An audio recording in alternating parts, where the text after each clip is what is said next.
இந்த படம் shooting spot நடந்த விஷயங்கள், அதாவது இன்ட்ரெஸ்டிங் விஷயங்கள் இருந்தால் சொல்லுங்களேன். ஏன்னா சார் பிரமாதமாக பண்ணியிருக்காரு. எப்படி அவரை கொண்டு வரணும்னு தோணுச்சு? எனக்கு கிறிஸ்துராஜ் சார் ரொம்ப பிடிச்ச இயக்குனர். எனக்கு வந்து அவருடைய என் ராசாவின் மனசில் வந்து என்னுடைய ஃபேவரட் படங்களில் ஒன்று.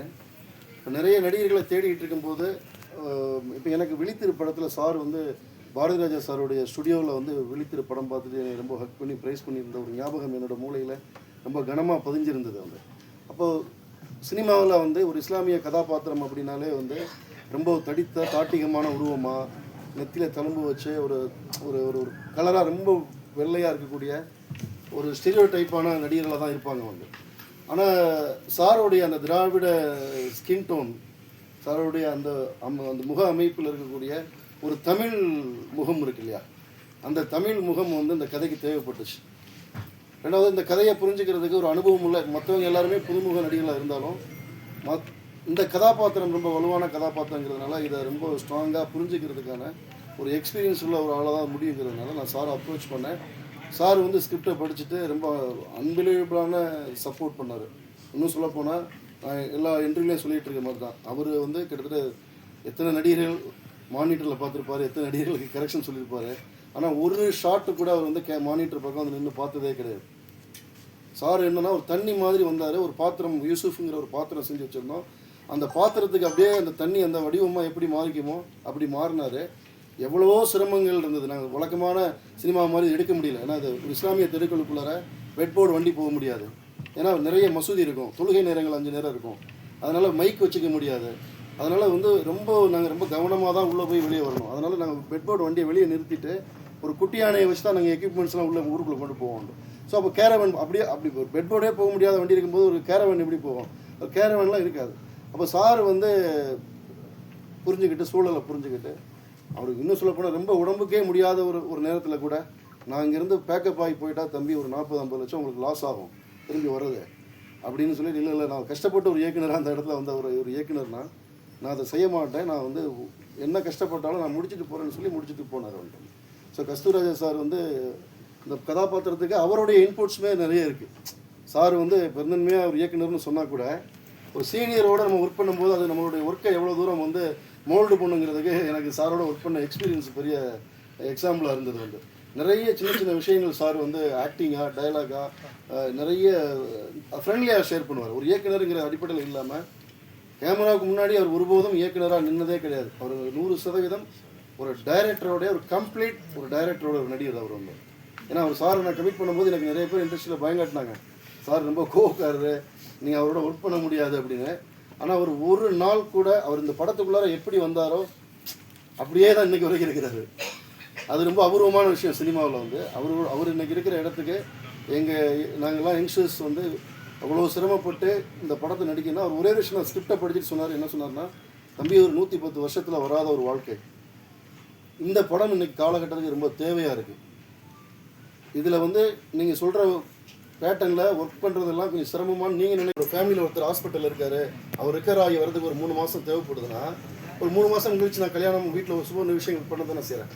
அப்படியான ஒன்று தான் வந்து. வீரா சார், பெரும்பாலும் தமிழ் சினிமாவில் அந்த ஹீரோயின்கள் வந்து கமர்ஷியலாக வரும்போது சினிமா தனமாக காமிப்பாங்க. இந்த படத்தில் எல்லா கேரக்டரும் ரொம்ப நுட்பமாக ரொம்ப அழுத்தமாக காமிச்சிருக்கீங்க. அது உங்கள் நிஜ வாழ்க்கை பாதிப்பா இல்லை வந்து படிச்சதா, என்ன காரணம்? அது 1-2 தடவை பார்த்தா சின்ன சின்ன கேரக்டர், சின்ன சின்ன டைலாக் கூட அவ்வளோ நல்லா வந்திருக்கு, என்ன காரணம்? சார், நான் வந்து பெண்களை கொஞ்சம் இந்த சமூகத்தின் ஆன்மாவாக நினைக்கக்கூடிய, இந்த வாழ்வின் ஆன்மாவாக நினைக்கக்கூடிய ஒரு ஆள். அப்புறம் அடிப்படையில் நான் வந்து என்னுடைய தந்தை வழி, என்னோடய தாய் வழியில் இருக்கக்கூடிய அக்கா தங்கச்சிங்க, சித்தி எல்லாமே நான் பார்த்தது. அந்த சாலியா கேரக்டருங்கிறத வந்து எங்கள் கண்ணில் நாங்கள் பார்த்தது தான். ஸோ பெண்கள் வந்து இந்த சமூகத்துக்குள்ளார ரொம்ப முக்கியமான ரோல் ப்ளே பண்ணுறாங்க. ஆனால் அந்த பெண்கள் குறித்து வரக்கூடிய படங்கள், வரக்கூடிய போர்ட்ரேட்டுங்கிறது வந்து இஸ்லாமிய பெண்கள்லாம் இப்படி தான் இருப்பாங்க அப்படிங்கிறது ஒன்று இருந்தது இல்லையா?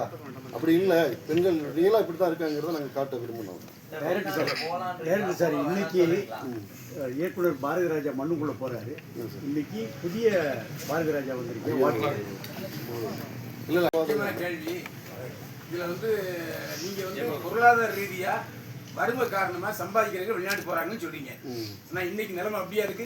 அஜித் வெளிநாடு போயிட்டாரு, இந்த சிவகார்த்தியை வெளிநாடு தங்கியிருக்காரு, இருக்கப்பட்டவங்கலாம் போறாங்களே, அவங்களுக்கு என்ன செய்யுது? இல்லை அது கதையில் அன்னைக்கு போனாங்க, இன்னைக்கு போகல. அவர் வந்து இப்பதான் போறாரு. யாரு? இப்பதான் யுவன் சங்கர் ராஜா போயிருக்காரு, ஏஆர் ரஹ்மான் போயிருக்காரு, சிவகார்த்தியும் போயிருக்காரு, செட்டில் ஆயிட்டாரு. அங்கே அஜித்தே செட்டில் ஆயிட்டார், இதுக்கு என்ன சொல்றீங்க? ரங்கநாதன் உங்கள் கேள்வி நான் ரொம்ப எதிர்பார்த்தேன். நீங்கள் இல்லைன்னா அந்த விழாவே களை கட்டாது. அதாவது ஆக்சுவலி வந்து என்னென்னா 80களில் இயந்திரமயமாக்கல் இந்த கதையில் நீங்கள் நெசவுத்துறையில் ஒரு மெட்டாஃபோர் குறியீடாக தான் பார்க்கணும். அந்த 80களில் அவங்க போனது வேற, அஜித், யுவன் சங்கர் ராஜா இவங்கெல்லாம் போனது வேற, அதுக்கான காரணங்கள் வேற, கதையமைப்பு வேற. அருமையான ஒரு படம். நல்ல ஹிந்தி ஃபேமிலியில சாரி ஒரு அழகா இருந்துச்சு. சாப்பாடு வந்து இந்து சாப்பாடு போட்டுட்டீங்களா?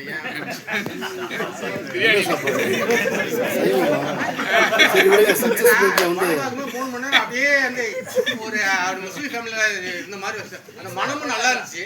அங்க போய் அதே இதில் பாத்தீங்கன்னா நீங்க அந்த சாம்பார் சாதம் வச்சிருக்கீங்க, பிரியாணி கேட்காரு. ஆக்சுவலி ஒன்றும் தெரியுமா, இன்னைக்கு நிஜமாவே அதிகமாக வந்து நான்வெஜ் சாப்பிட்றது வந்து குறைஞ்சிட்டு வந்துட்டு இருக்கு. எல்லாருமே சாப்பிட தானே செய்கிறாங்க. சார், படத்தோட ப்ரீவியஸ் ஈவெண்ட்ல சேரன் சார் வந்து படம் வந்து ரொம்ப அருமையா இருக்கு அப்படின்னு சொல்லியிருந்தாரு.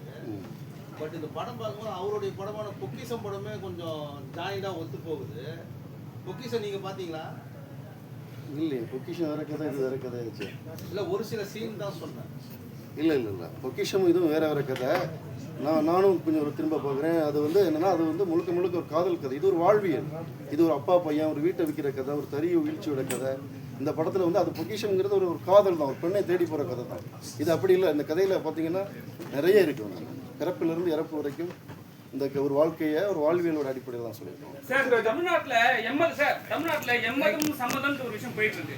யாருமே ஜாதி மதம் மேக்ஸிமம் பார்க்கறது கிடையாது. இந்த படம் வந்து தமிழ் மக்களுக்கு எப்படி எடுத்துக்காட்டா இருக்கும்? இதுவே தமிழ் படம் தானே? இல்ல, தமிழ் படம் ஓகே, ஆனா இது வந்து ஃபுல்லா முஸ்லிம்ஸ் தானே காட்டுறீங்க. அப்படி இல்லையே, எல்லா படத்தையும் எல்லாரையும் பார்ப்போம். அவதாரம் நல்ல படம் சார், நல்ல படம் சார், தரமான படம். இஸ்லாமியர்களை வேற கண்ணோட்டத்தோட காமிச்சிருக்கீங்க.